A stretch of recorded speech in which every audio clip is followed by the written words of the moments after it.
You might have heard the saying that romance is like rizq. In reality, every single relationship in our lives is a form of rizq. It's a form of divine sustenance. I want you to think about how many unlikely friendships there are, how many unlikely relationships there are. And you think, how is it that these two people ended up coming together? Or maybe someone that became your best friend in life and it seemed completely random how you met them. If you remember when the Prophet ﷺ said, Al-arwah junudun mujannada, that souls are like conscripted soldiers, that they are driven together by virtue of their likeness. Sometimes it's not the divine decree that drives souls together based upon their likeness. Sometimes it's actually someone's dua that drives two people to each other. The Prophet ﷺ said about our mother Khadija radiallahu ta'ala anha, وَإِنِّي قَدْ رُزِقْتُ حُبَّهَا, that verily I was sustained by her love. Her love was a form of rizq for me. I want you to think about this. Allah subhanahu wa ta'ala says to the Prophet sallallahu alaihi wasallam, أَلَمْ يَجِدْكَ يَتِيمًا فَآوَى وَوَجَدَكَ ضَالًا فَهَدَى وَوَجَدَكَ عَائِلًا فَأَغْنَى. He mentions that he enriched the Prophet sallallahu alaihi wasallam through Khadija radiallahu ta'ala anha. And this isn't just talking about the position of the Prophet sallallahu alaihi wasallam after marrying someone like Khadija radiallahu anha. I want you to think about what Allah inspired in Khadija radiallahu ta'ala anha before the Prophet ﷺ even received revelation, to where she saw something in him before other people would see in the Prophet ﷺ what they would see in him. She saw in him, alayhi salatu wasalam, despite the societal gap, the best human being to ever walk the face of the earth. That's something that's divine, and that's something that Allah subhanahu wa ta'ala truly descends as rizq. And again, it's not just marriage. SubhanAllah, there's a very beautiful narration from Alqamah, rahimahullah. He says that قَدِمْتُ الشَّامِ فَصَلَّيْتُ رَكَعَتَيْن, that one day I went to Syria and I entered into the masjid and I prayed 2 rak'ahs. ثُمَّ قُلْتُ, and then I said, so listen to the dua, اللهم ارزقني جليسا صالحا. Oh Allah, grant me a righteous companion. So this is actually a dua. اللهم ارزقني جليسا صالحا. Oh Allah, grant me a righteous companion. So he said, فَأَتَيْتُ قَوْمًا فَجَلَسْتُ إِلَيْهِمْ. So I came to a group of people in the masjid, and I sat with them, and he said, فَإِذَا شَيْخٌ قَدْ جَاءَ حَتَّى جَلَسَ إِلَى جَنْبِي. And then he said, suddenly an old man came, and he sat right next to me. So I said, Man hadha? Who is this? They said, that's Abu Darda radiallahu ta'ala anhu, who's literally one of the greatest scholars of the Sahaba of the Prophet sallallahu alaihi wasallam, who was the teacher of Ash-Sham. And it was on the basis of that dua. We have the famous story of the baker in the time of Imam Ahmad rahimahullah, who made dua to one day see Imam Ahmad. And Imam Ahmad rahimahullah gets kicked out of a masjid and dragged by his feet until he enters into the bakery in front of that man on the basis of that man's dua. Sometimes it's a dua that drives someone to you or drives you to someone, because realize it's not just your heart that has to click, it's someone else's heart that has to click. Now, subhanAllah, as you go through the different du'as that pertain to marriage, they're actually remarkably unspecific. What do I mean by that? Usually when people make dua for a spouse, they make dua for a very particular person and they are desperate for that person, because love can drive you crazy. So you're sitting there and you're saying, oh Allah, give me this person. And you're putting on the blinders. So like the opposite of istikhara, where you're trying to make the best decision, you're putting on the blinders to all the potential pitfalls. Maybe you're not even listening to people that are pointing out to you some potential problems, or it all seems to be just right. But the point is that you're so desperate for that person. And when you look through the du'as that we learn from the Quran and the Sunnah, they're actually not specific. They're actually very general. And that's for our best interest. And that's part of that tawakkul in Allah subhanahu wa ta'ala. And so of the greatest du'as for marriage is the one that we actually learned from Musa alayhi salam, where Musa alayhi salam is in Madian.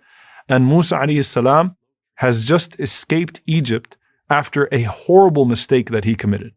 And he is completely alone, abandoned, a fugitive, and has no idea what his next step in life is. And he does this small good deed, and then he rests under a tree, and he makes this famous dua to Allah subhanahu wa ta'ala, قَالَ رَبِّ إِنِّي لِمَا أَنزَلْتَ إِلَيَّ مِنْ خَيْرٍ فَقِيرٍ. He said, oh my Lord, indeed I am, for any good that you bestow upon me, very needy. Ya Allah, I need you. And he doesn't say what he needs from Allah subhanahu wa ta'ala, because the list is actually pretty long there. Safety, food. The last thing he's probably thinking about is a spouse, but that's actually the point. He just says, Ya Allah, I need any good that you're going to bestow upon me, and I am in a state of faqr. I am in a state of complete vulnerability to you. The scholars say, first and foremost, Musa alayhi salam employs what is known as wasful hal, how you describe your state. And he says, I am always in need of you. So I am faqir, whether I am in the palace of Fir'aun or whether I am lost under a tree in Madian, I am always in need of you, O Allah. And the scholars mention here, as Imam Sa'di rahimahullah says, وَالسُّؤَالِ بِالْحَالِ أَبْلَغُ مِنَ السُّؤَالِ بِلِسَانِ الْمَقَالِ. Sometimes to ask Allah subhanahu wa ta'ala by presenting your difficult situation is even better than asking Allah subhanahu wa ta'ala directly with speech. It's just, Ya Allah, here I am. Now, last time we spoke about how you shouldn't say, I'm unworthy. There's a difference between saying I'm unworthy or I'm from the wretched and I have absolutely no right to ask you, O Allah, and saying, Ya Allah, I'm in need of you. Ya Allah, I'm always in need of you. And presenting your brokenness to Allah subhanahu wa ta'ala. So long as you're not suggesting when you present that brokenness to Allah subhanahu wa ta'ala that you're irredeemable. So Musa alayhi salam simply says, O Allah, I am for any good that you are going to descend upon me, constantly needy, whatever it is. And I could list out what those are, O Allah, but I'm just leaving that to you. And at that point, Allah subhanahu wa ta'ala inspires in his future father-in-law. And this is what Imam bin Ashur rahimahullah says, أَلْهَمَ شُعَيْبًا أَنْ يُرْسِلَ وَرَاءَهُ. That Allah subhanahu wa ta'ala inspired Shu'aib to send his daughter to him. And that's why the ayah says, فَجَاءَتْهُ إِحْدَاهُمَا, that one of the two women came to him. The letter fa here indicates that it was a result of his dua. So if you could see the dua in working, Musa Islam calling out to Allah subhanahu wa ta'ala with a general dua that I'm needy and whatever it is that you're going to send me, I'm going to be pleased with. I need it from you, O Allah. And then suddenly the inspiration coming to the family of Shu'aib, and then this woman being sent towards Musa alayhi salam, and then finally Musa alayhi salam finding out of that miserable situation a beautiful marriage. This is all part of the decree of Allah subhanahu wa ta'ala. And so truly here, of the best du'as to ask Allah subhanahu wa ta'ala for a spouse is then this du'a, Rabbi inni lima anzalta ilayya min khayrin faqir. My Lord, indeed I am for any good that you bestow on me, very needy. And by the way, there's also a sign here that you don't actually have to know what khayr, what good you're asking from Allah subhanahu wa ta'ala. You just have to know that you are delegating it to Allah subhanahu wa ta'ala. You don't even have to know what the way out is. You just have to know that Allah subhanahu wa ta'ala is capable of giving you a way out and then trust Him to do so. And so sometimes we don't even know what we're specifically asking for, but we trust Allah subhanahu wa ta'ala with that ask. And so you have Khadija being driven to the Prophet sallallahu alaihi wasallam. You have Abu Darda radiallahu ta'ala anhu being driven to Alqamah. You have Shu'aib and his family being driven to Musa alayhi salam. These du'as that are being made for a good spouse, for a good companion. What about the du'a of someone who is divorced or widowed?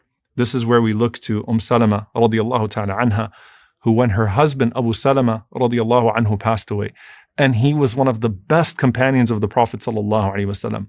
Truly a remarkable man, an amazing human being. And Salama radiallahu anha thought to herself, how could I possibly have something or someone better than him? And the Prophet sallallahu alaihi wasallam teaches her the dua, Allahumma ajirni fi musibati wa khuluf li khayran minha.